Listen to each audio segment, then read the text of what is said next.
Dirty Birds, what's up? And welcome to the Atlanta Falcons Podcast Network. I'm your host, Will McFadden. I'm joined, as always, by Tori McElhaney. And Tori, we're kind of in the middle of summer. Yeah. So, I kind of want to know what you're watching, reading. What are you doing to pass the time with a little extra free time these days? So I'm catching up on all of my docuseries and documentaries. For those that don't know, I'm a bit of a fixator. Like, I fixate on things and I ruminate on things. And if I get on one topic, I have to know everything there is to know about it. So right now, there's a documentary on Netflix about the Titan submersible implosion. And there's also one that Discovery did. Yeah. And I watched both of those documentaries in quick succession and was just like, well, how do I feed this interest that I now have in submersible exploration and implosions? So now I'm currently watching a docuseries on the ARA San Juan, which was an Argentinian submersible. Tori, come back to us. Tori, come back to us. I'm so far gone down this rabbit hole, it's not even funny. But that's when I have time on my hands, I unfortunately turn into this crazy person that has to know everything there is to know about one singular topic. I cannot even bring myself to check those out because I remember so vividly, I was on a bachelor trip over the weekend that all of this took place, and I was probably a weirdo in the corner this whole weekend, just on my phone being what is up with this vessel? Yeah. Just Where is sinking it? in the sea somewhere. It's incredible. And I was so just wrapped up in my own anxiety of imagining what that must be like. I can't bring myself to watch those documentaries. Are they good? Or is it going to make me just die inside? No, I actually think they're really good because it did kind of ease my anxiety a little bit. Because I don't know if my anxiety could be eased. We know the ending of the book. We know, but the thing is this was such a preventable accident. It wasn't even an accident. It shouldn't have happened. There shouldn't have been people on that freaking sub. So people are so confused right now about what podcast they just tuned into. This is amazing. Wait a minute. This. Wasn't this a Falcons podcast? It was. It's no longer. It's about the Titan submersible. Yes, it has been. It has been hijacked by the submersible conversation. But let's get it back on track. Today we're here to have a little fun. We're going to talk about the best players since 2000 for the Atlanta Falcons. An important distinction. Yep. And also, I want to make the distinction that we didn't think about this all that hard. In fact, I came up with the seeding, the brackets. I didn't even really seed them in any way. I was just kind of who are some guys we want to talk about? I think I would stand by. We got 32 players here. You could quibble. There's probably 6 to 8 players. Yeah, you could slot them in there. Right. And honestly, I thought about, too, having kind of requirements in terms of how long you needed to play. But then that would have left us not able to talk about Jesse Bates or Bijan Robinson, and I wanted to talk about them. So again, I didn't really think all that hard about this list, so neither should you. It's just an exercise just for fun to talk about some players that we love. So you want to go through a bracket together, Tori? Let's go through a bracket. I'm really excited about this because originally I was talking to producer Jared about this before we started, and he was like, you and Will actually have a little bit of differing opinions on things. And I was actually a little bit surprised by that because I thought we were probably going to be in sync on the same page the whole time, and I was like, this is going to be boring. But he was like, no, y'all actually are probably going to go back and forth a little bit. Good, let's fight. Let's do it. Let's dig into it. So our first matchup on the bracket is a 1 versus a 32 seed. Matt Ryan, Brent Grimes. I have Matt Ryan moving on in this matchup personally. Yeah, I'm not going to lie. Spoiler alert, Matt Ryan goes pretty deep into the bracket. We're getting ahead of ourselves. Sorry, here, but Tori. I know. But he I'm going to tell you right now, I'm taking him far. He might be in line for a second round upset for me. No, I'm just kidding. But we should talk about Brent Grimes, who is one of the most, I think, unique players in Falcons history. His highlight was the 2010 season. I remember distinctly, that was when Calvin Johnson was Megatron, and he got the nickname Optimus Grimes. Yeah. And I was in high school, and I just thought that was the coolest thing in the world, where it was Megatron versus Optimus Grimes. And he actually did pretty well that season. So Brent Grimes was a fun player, but, ultimately didn't, I think, rise to one of the all-time greats. So we got Matt Ryan moving on there. So on to our next matchup. This one is going to be fun. This one's going to be fun. Yeah. We've got a 16-17 matchup, Bijan Robinson making it as the 16, which I thought was a good spot to put him. Yeah. And Devontae Freeman at 17. And some people might be mad at me for having Devontae behind Bijan, given that Devontae was here longer, accomplished, more, things like that. But again, Bijan is right on the precipice of what could be a very incredible career. Right. And that's the thing is we're having this conversation early because it's one that we need to have early, but it's like, what are the requirements that we need to have? What are we looking for? Because I feel like what I'm looking for may be different from what you look for. Because for me, I'm like, okay, are we going off of just like athletic achievement? Or are we talking about what they mean to the team, within the confines of their role at the time? Yeah. What are these requirements? And then I think from there, that's where you go. Because if you're looking at just sheer athlete.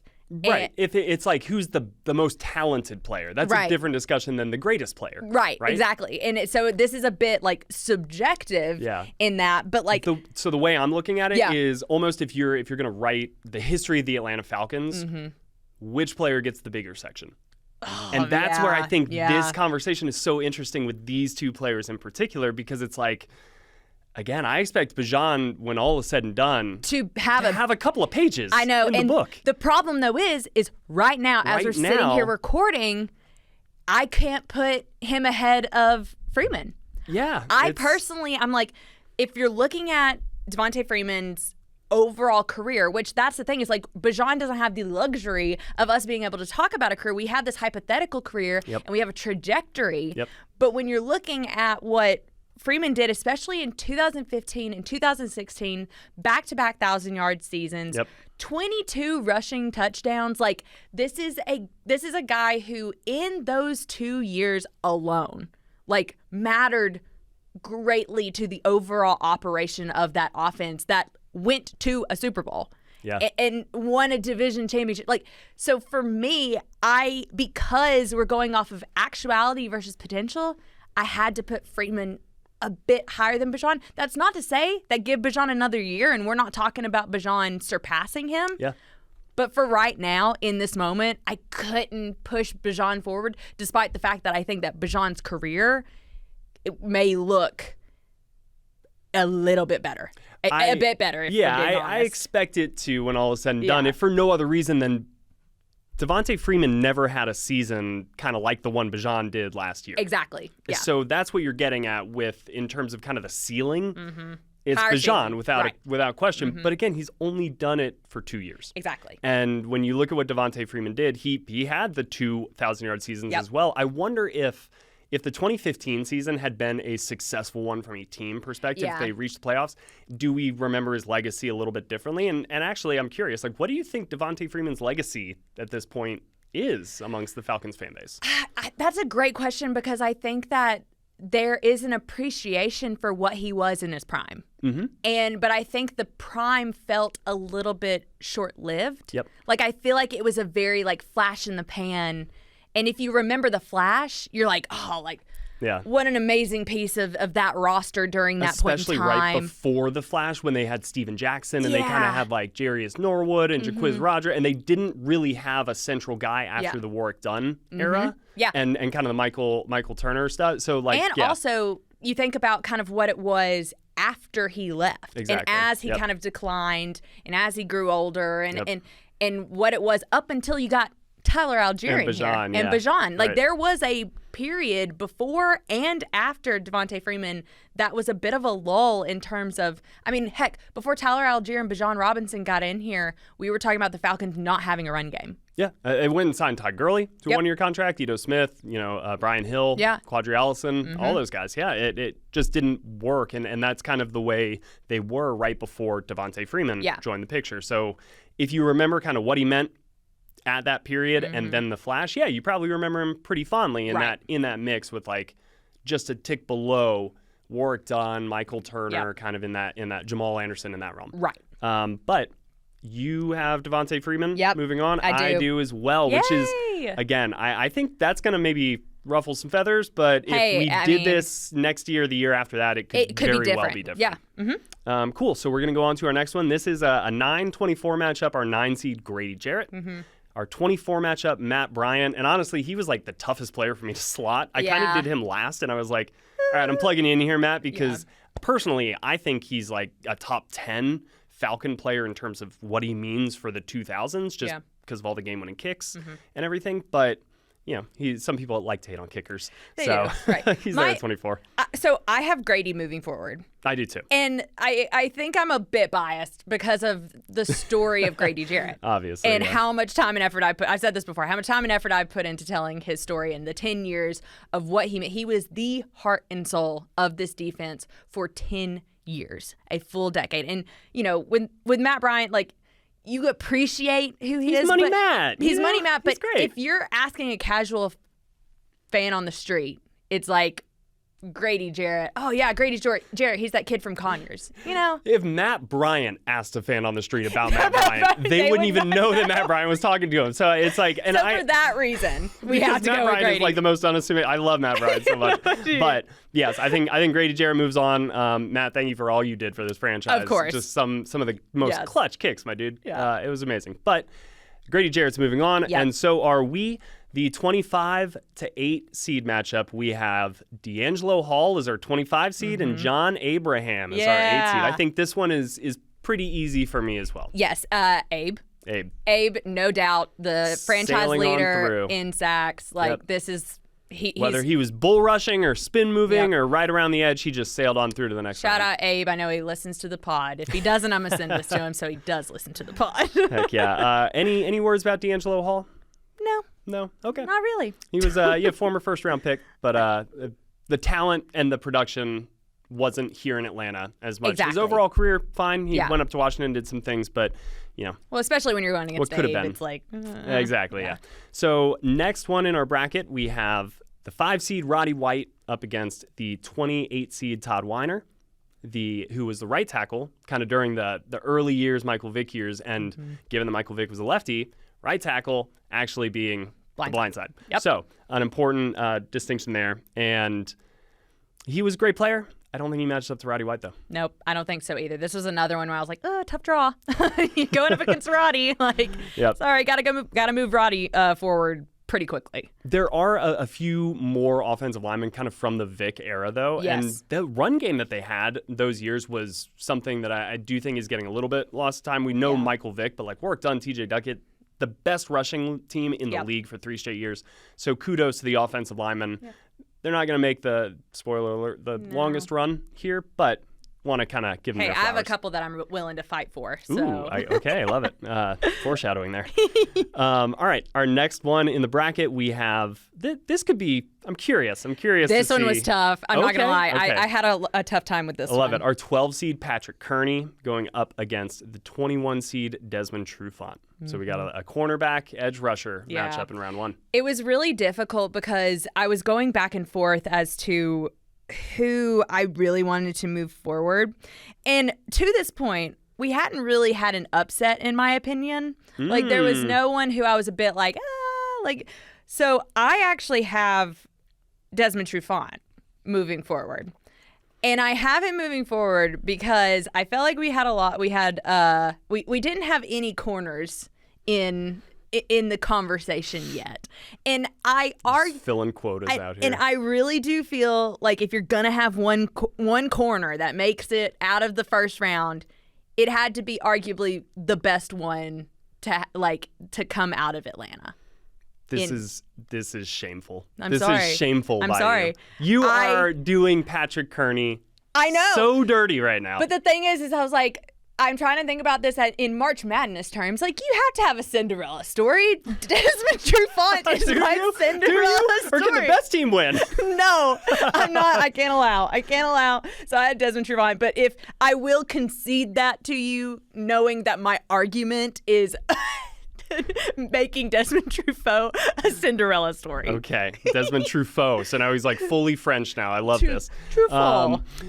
It's crazy. Patrick Kearney had like 10 less sacks than John Abraham. I know. And he was, if not for John Abraham, he would have been the guy that we keep pointing back to be like, that's the last great pass rusher the Falcons had. Yeah. But he kind of gets a little bit overshadowed just because John Abraham was like a little bit better than he was. And also, I think recently. Like John Abraham, like I think Abe, his ascension was happening as Patrick Kearney was descending. Yeah. Like, or not even descending, but like he wasn't like they never really overlapped in that way. Right. So they didn't really share kind of the number one pass rushers on the same side. It was. But didn't he get hurt? And then Abe, that was when Abe really like took off. Patrick Kearney? Yeah.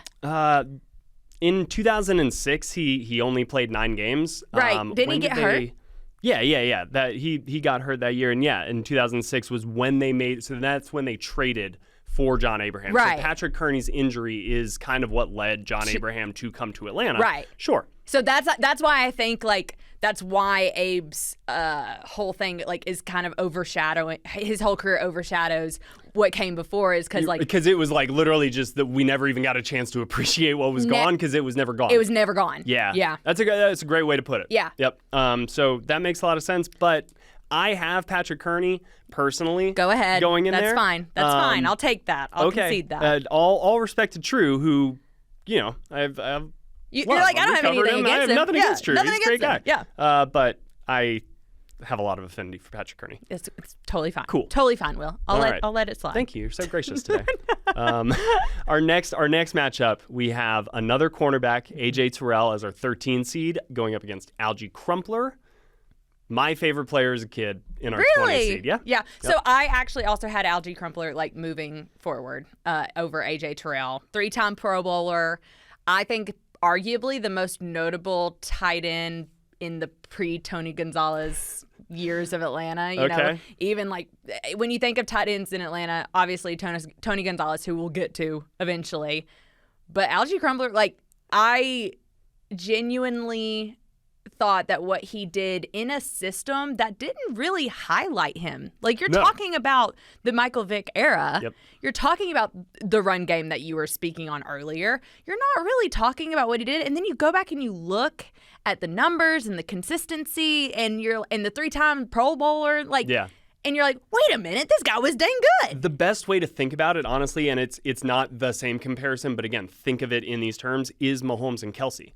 He was Vick's not just like safety blanket, but just most trusted option. It was you mentioned like they're not scheming Algie Crumpler all that much. It was more like the mind meld connection between he and the quarterback that allowed him to be so successful. And he was easily Vick's number one guy there, kind of like during their entire run together. Yeah, and I think that matters. Like 100%. Because you have to think about like it almost feels like the odds were stacked against him. Yep.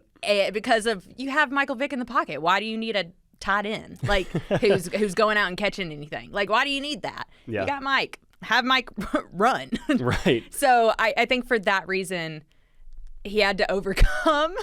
I know it's weird talking about like overcoming having Michael Vick as your quarterback, but in this situation, like I think that's fair to say, and it's why I think that what he did was so special. Oh, for sure. And also given just how hard Michael Vick throws the ball. Yeah. Like that. Yeah. It felt like people were not able to hang on to a lot of Michael Vick's passes, but Algie Crumpler always was. And that's why I loved him. Yeah. Moving on to our next matchup, another tight end involved. You brought him up, Tony Gonzalez, our 4 seed, going up against Drake London, the 29 seed, which honestly, like in hindsight, I'm like, why is Drake London 29 and Bijan is 16? That makes no sense at all. But again, we didn't really think about it. We didn't think about it. We just did it. Unfortunately for Drake, this is one of the toughest draws in the first round. All respect to Drake, 1,000 yards. Yeah. Like he's bona fide number 1 receiver with the prime of his career ahead of him. Upward trajectory, ready to go, primed for a fantastic end to his rookie contract, and then probably looking at a big contract coming out of the rookie deal, but absolutely we're not there yet. Sneaky, like really fun player to watch too. Oh, yeah. I don't think around the league like he has that, but like we get the benefit of watching him every Sunday, and it is a blast. A couple weeks ago at mandatory minicamp, Michael Penix Jr. was asked about Drake being underrated around the league, and he said, and I quote, "He won't be after next year." Ooh, so love it. Maybe we revisit this. I don't think though that. It's going to be tough sledding for him to usurp Tony Gonzalez, though. For sure. Same with this next matchup. We have Michael Vick, who in my little notes I just wrote he's Michael Vick. Right. Yep. As our number 3 seed, and Jesse Bates as the number 30 seed. Again, why is Jesse 30? Who knows? He's only been here 2 years. Yeah. If we're looking career-wise, this is actually a conversation. Right. This might not go the way that people would expect, but for the Atlanta Falcons in the 2000s, it's Michael Vick over Jesse Bates. And I'm so sorry, Jesse. That is a really tough first-round draw. Maybe if Jesse's another spot, we're having a completely different conversation. But when you're going up against Vick, it's sorry. I'm so sorry. Couldn't put me up against Patrick Kearney. All right, so next one, we've got Tyson Clabo and Alex Mack, another offensive line battle. Tyson Clabo was a really, really solid guard for the Matt Ryan kind of era early on and the Michael Vick era. But Alex Mack also very important for the Matt Ryan era. I would argue, and I think I've said this before, like I thought the Alex Mack acquisition was one that took the Falcons offense. It like gave them a oomph that they were missing. Yep. And I know that's kind of strange to say for a center, but I don't think if you hear Matt Ryan talk about Alex Mack, and for Matt Ryan's always been like super vocal about the impact that Alex Mack had on his career, which Matt Ryan is a career, like his is a Hall of Fame level of career. Yeah. And Alex Mack, I think, is right there in the conversation of what Matt Ryan's success was. And I think Matt Ryan would say that too. So for that reason, I'm moving Alex Mack forward. No, unfortunately, he's going to have to go up against Michael Vick later, but we'll get to that point when we get there. All runs must end at some point. Right, yeah. But we will go to another offensive line matchup. We got Jake Matthews as our 11 seed, and we got Justin Blaylock as our 22 seed. Blaylock, another like very much in the vein of Tyson Clabo, very much in the vein of Todd Weiner, like a solid tackle for a long time here in Atlanta. So is Jake Matthews. I refuse to not let Jake Matthews get out of the first round. He's like the franchise's all-time Ironman. Literally 174 consecutive starts, knock on wood. Like, this man, what he has been for Atlanta in terms of consistency, in terms of reliability, I would argue there's no one in the franchise outside of maybe Matt Ryan that touches that level of consistency. Yeah, I mean, in the modern era, for sure, if you go back historically, like Mike Ken is another tackle who played for a really long time for Atlanta. But yeah, we're talking Jake about Matthews, 2000 to 2005, 100%, 100%. So yeah, let's keep Jake's run going. Yes, and keep that streak alive. So our next matchup in the bracket, we have Calvin Ridley as the 27 seed against Michael Turner as the 6 seed. Another easy matchup, but an interesting discussion because like the way that Calvin's again kind of like career turned out, I did not see coming. No, the way that his third year was incredible. Yeah, I think that when you think about Calvin Ridley and the first, to your point, the first 3 years of Calvin Ridley's career, you're like, this is a guy who's going to put up Julio numbers. Yeah, he's the next one. You go from Roddy to Julio to Calvin. And then it didn't pan out. Yeah. It didn't work out that way. And then Drake arrived. And it kind of like Calvin Ridley became more of a side conversation than the main spotlight. And I think that's why, I mean, I couldn't turn away Michael Turner when he was the spotlight. Yep. He was the most career touchdowns in franchise history, most rushing touchdowns in a single season in franchise history. Like, this was somebody, to the point of what we're talking about with the conversation around Devontae Freeman earlier, like Michael Turner was the epitome of a running back in Atlanta. Absolutely. For a very long time. In the league for a couple years. Exactly. So for that reason, he's moving forward. Yes. I think like the fact that a real argument was being made early in the Matt Ryan era as to like, is Matt actually the most important part of this team, this offense? A lot of people felt Michael Turner in the ground game for the first few years when they were making that run. It was really him and on his shoulders. So, he moves on, even though Calvin Ridley was super exciting, electric. He just, the staying power wasn't there, and the responsibility, I would say, probably wasn't there. Next one, Warwick Dunn as our 7 seed against Deion Jones, the 26 seed. Another tough first-round matchup for the lower seed, Deion Jones. Fair. I'm super sorry, Deion Jones, but it's work done. Like, he's a limited partner, so I feel like if we don't put him forward, like, he's going to walk through the door and be like, you guys, like, what the heck are you doing? Work, no. Work, huh? Did you know Deion Jones is still in the league? Yes, I Played did. last year, I think, for Buffalo. Yes, and I knew he was with Tampa for a little bit. Oh, Tampa. He was with Buffalo, I think, the year before. And then Tampa last year. yes. Mm-hmm. So, yes. So, interesting. Yeah. A lot of great memories with Deion. I know. I loved watching Deion play. Nothing against him. It's just when you're going up against Warwick. Yep. Sorry about it. All right, next one. We got Keith Brooking, 10 seed, against Jonathan Babineau, the 23 seed. This, two kind of, again, like individuals, but... Yeah. Here's the thing. I have Jonathan Babineau moving forward because I do not think Jonathan Babineau gets the love that he deserves for the career that he had in Atlanta. I think everyone is always talking about, like, John Abraham. You talk about Grady Jarrett. You're talking about... He was Grady Jarrett before Grady Jarrett. Yes. And I think that, I mean, he spent 12 years, his entire career in Atlanta. Yep. Last year was 2016. Yeah. Like, I had such an appreciation for Jonathan Babineau. And even though I only remember the twilight years of, like, his career, I loved watching him play, even if he wasn't playing to the level of what he was earlier in his career. And I know that you're a big Keith Brooking guy. And you've talked about him a lot, so I just assumed you were. I've heard his name out of your mouth a number of times. So I had a bobblehead of his as a kid. Okay. Yeah, okay. So I was just, like, assuming that was going to be your pick, but yeah. And I was willing to fight for Jonathan Babineau because just personally, I love his story. I love his the way that he played. I loved watching how he played, and so for all of those reasons, I had him moving forward, which probably people would be like, that's a bit of an upset. But personal choice. This is my bracket.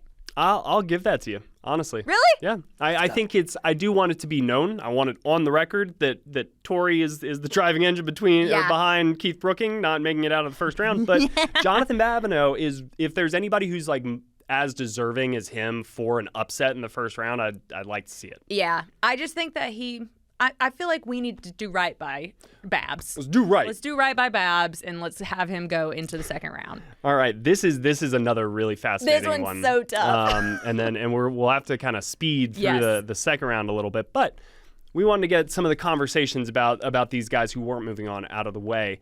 This is going to be a crazy one. All right, 15 seed Todd McClure going up against 18 seed Chris Lindstrom. Yep.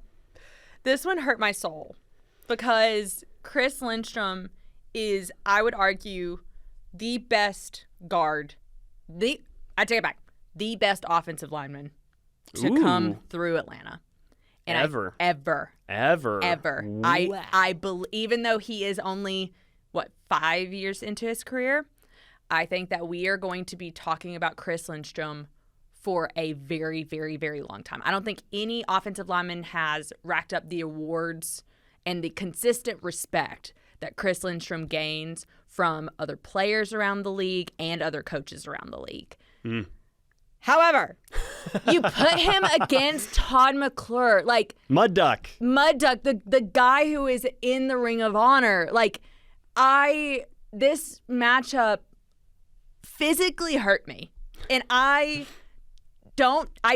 honestly, I put a question mark. Jared was asking me, like, earlier, producer Jared was asking me earlier, like, Tori, you have to make a decision. Who are you taking? And I was like, I really don't know. So you talk. You tell me, because I don't want to make a decision.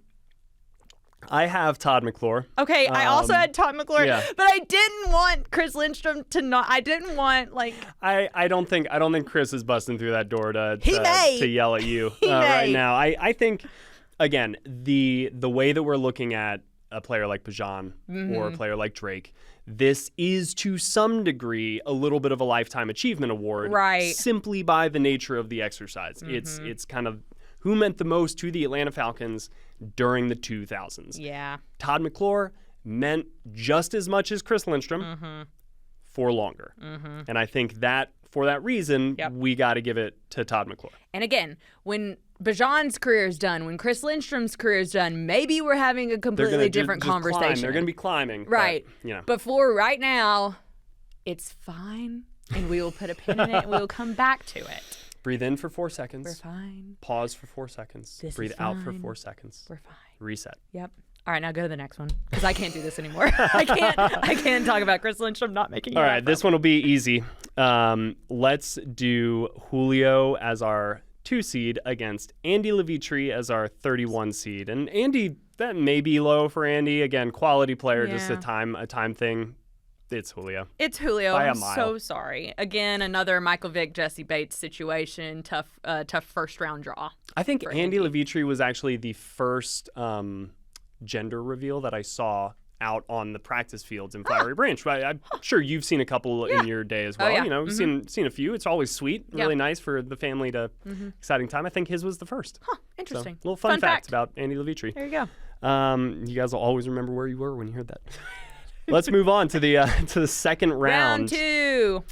So, as let's do a real quick recap of the matchups that we've got going on in round 2. We've got Matt Ryan against Devontae Freeman. We've got Grady Jarrett against John Abraham. We've got Roddy White against Patrick Kearney. We've got Algie Crumpler against Tony Gonzalez. We've got Michael Vick against Alex Mack. We've got Jake Matthews against Michael Turner. Work done against Jonathan Babineau, and bringing it up with Todd McClure against Julio Jones. Yeah. So let's dig into Matt Ryan, Devontae Freeman. Probably the easiest of this entire second round. Agreed. Right? Yeah, it's Matt. It's Matt Ryan. On. Yeah. Cool. So we talked a lot about Devontae earlier. We'll move right along. Grady Jarrett and John Abraham. This is crazy. The only reason, here's the thing. So John Abraham has he's the franchise leader in sacks. Grady Jarrett, franchise leader in quarterback hits. He surpassed John Abraham. Does one mean more than the other? This past year. Hold on. I did have a conversation when the day that Grady Jarrett surpassed Abe in quarterback hits.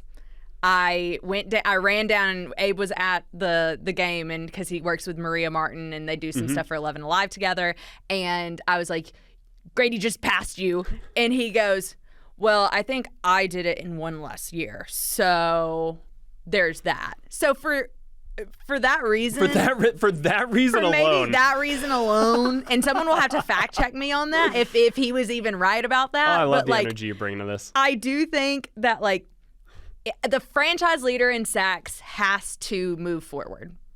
I agree. As much as I love Grady, as much as I love Grady's story, as much as I still kind of personally wish Grady was here.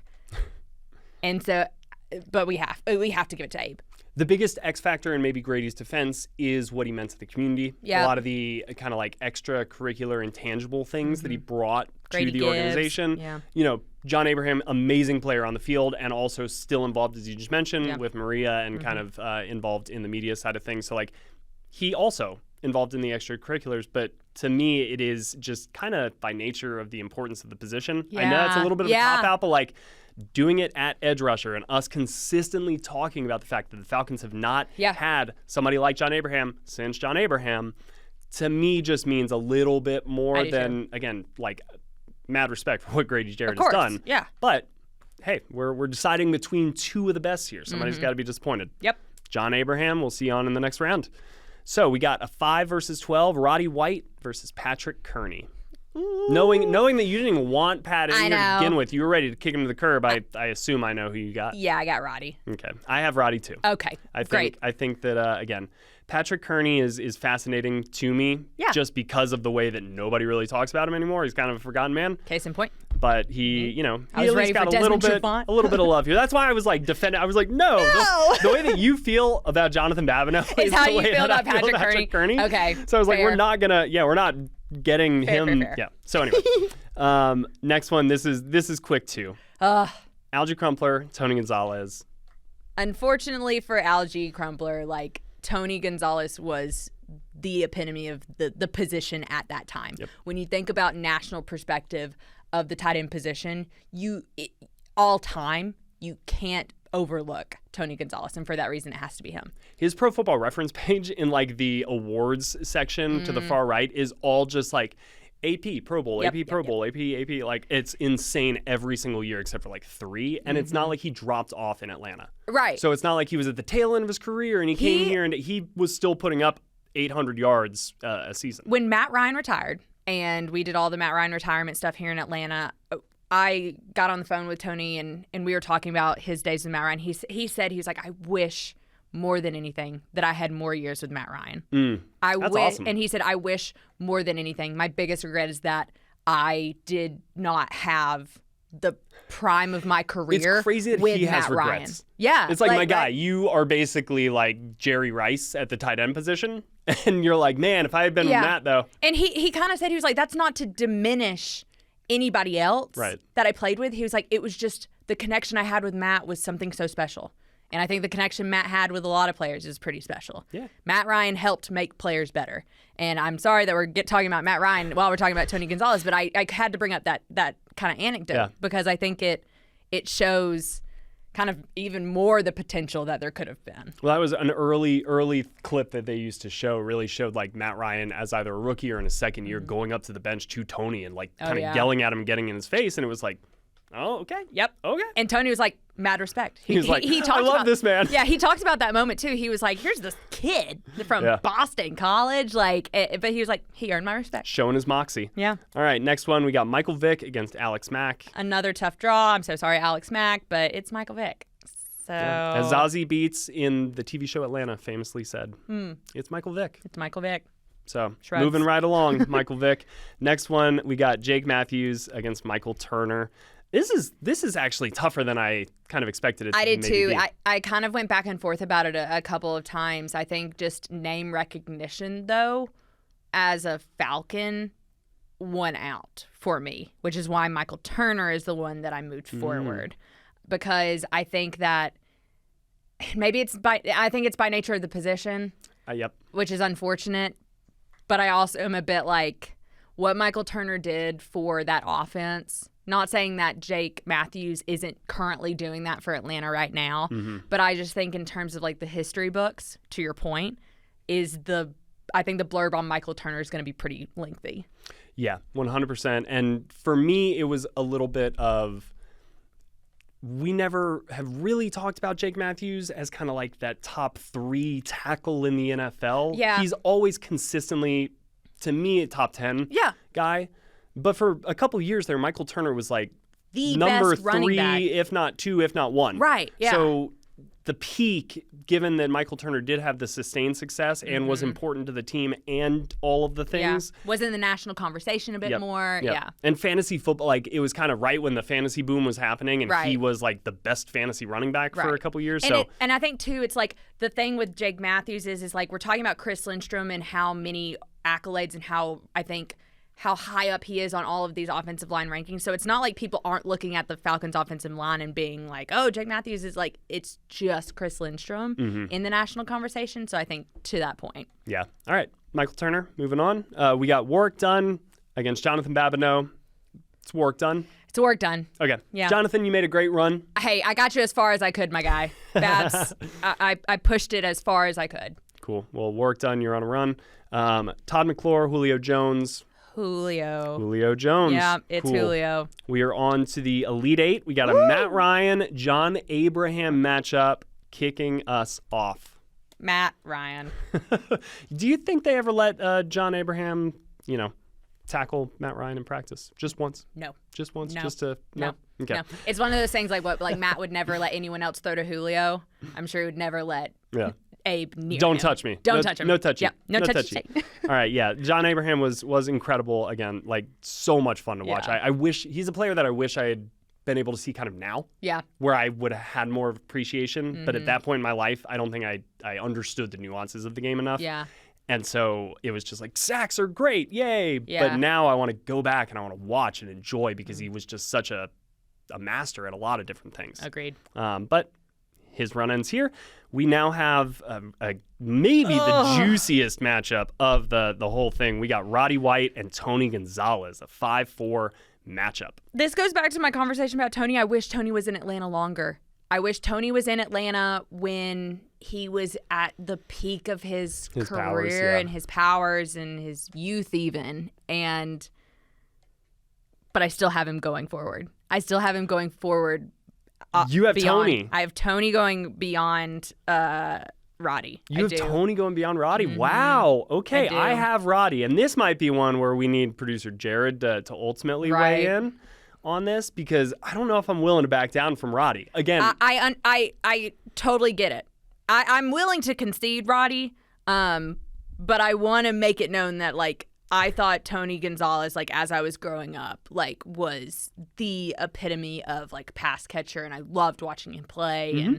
And all of those are true. Right, and it's not like I didn't like that about Roddy. It's just that, like, for contentious sake. Oh! Wow. Okay. This Jared, just in. Yeah, you want to read it?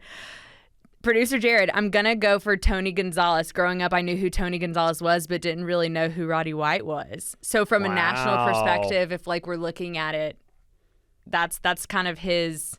And he said, coming from not a lifelong Falcons fan. Yeah. Like, I think that's a big part of it, too, is, like. He's probably getting a lot of Chiefs games, though, in Utah growing up. Right. Like, I think I don't know. what Tony was to the league was different than what Roddy was to the league. Okay, then let's. I had one Roddy question for you then, and we'll do it now because Tony is going to move on. Do you think how concerned are you if we pull back 10, 15 years from now, that kind of what happened to Patrick Kearney happens to Roddy? I do worry about that because of Julio. I do worry about that because we are talking about Julio's career butting up against and kind of on top of Roddy White. It is this Jonathan Abraham versus just to pass the baton in like real time, right? Yeah. And it's a bit like, oh, what you had, you kind of forgot about because you continue to have and then surpassed. Yeah, there's no appreciation by absence. Right? Yeah, and so I think because of that, like it does. That's a great. Like, we got to carry the banner for Roddy. We got to keep shouting his name in the streets. We got to let the youths know. You let them know. 2-time state champion wrestler. We got to keep that little lower third alive. They ran it every single time. As our resident Gen Z producer Jared, I think he's Gen Z. Yeah. He's firmly in there. Yeah, he's a Gen Z. Don't let the beard fool you. Yeah, he's a 99 kid. Okay, so he's the kids that we're trying to get on the Roddy White chain. All right. Let's go Michael Vick, Michael Turner, the two Michaels duking it out. Yes, so this is tough too. This is what's so difficult, and we're going to get into this later if we move Michael Vick forward, because I think the main part of the Michael Vick conversation is that if you look at those teams outside of like 2004, they weren't like big time playoff contenders. And he missed 12 games, I think, in 2003. Yeah, so what you're talking about in terms of like the impact on the team and the games that they were winning. It's like the Green Bay playoff wildcard game. Yeah. And then it's the 2004 season, and then it's some of the individual accolades in 6 and 7, not in 6, with like his rushing totals and becoming the first 1,000-yard rushing court, like all of that stuff. Yeah, but does that add up to wins? To Michael Turner and the importance that he had for that team? Because the team was winning because of Michael Turner. Not saying that they weren't winning because of Michael Vick, but they weren't winning as much. But he was undoubtedly the focal point of that offense, even more so than Michael Turner was to Atlanta. I think because also of the cultural impact that Michael Vick had in the remnants of his play, and I think you talk about the quarterback position, it diverged with Michael Vick. And because of that, you can't put Michael Turner above him. I think if you're doing the Mount Rushmore of the Atlanta Falcons, Michael Turner comes off before Michael Vick does in the future if at any point you're ever replacing them. Agreed. Yeah. Okay. So Michael Vick is moving on. Sorry, Michael Turner. We got work done. Julio Jones. I think Julio's got this one. I do too. I'd love to spend more time talking about work done. We got to kind of move on for time's sake, but please go look the man up. He was awesome. Great. He was amazing. Like Bijan reminds me of him in some ways inside of the tackles specifically. So give him a Google. Go watch some YouTube clips. He was great. We got our final two, Matt Ryan and Tony Gonzalez. You don't have Tony Gonzalez without Matt Ryan. Yeah, but you could also argue maybe you don't have Matt Ryan without Tony Gonzalez. I think the impartial or the wisdom and stuff that he gave to him early on was very valuable as well. Yeah, but we're talking about Matt Ryan, the MVP Matt Ryan. Oh, I'm not putting Tony Gonzalez over Matt Ryan. Okay, then let's Don't worry. Don't you worry about Matt that. Ryan to the championship. Cool. As it should be. Yep. Number one in our brackets, number one in our hearts. All right, next one we got, this is all-time just cool showdown in Atlanta Falcons history. Michael Vick against Julio Jones. Who you got? Michael Vick. Wow, really? Yeah. You got Michael Vick? Yeah, because Interesting. You're so quarterback biased. I am. I really am. I'm not even going to lie. I think that Michael Vick, just what he did for Atlanta, like in terms of when people think about the Atlanta Falcons, you think about Matt Ryan, you think about Michael Vick, and you do think about Julio Jones.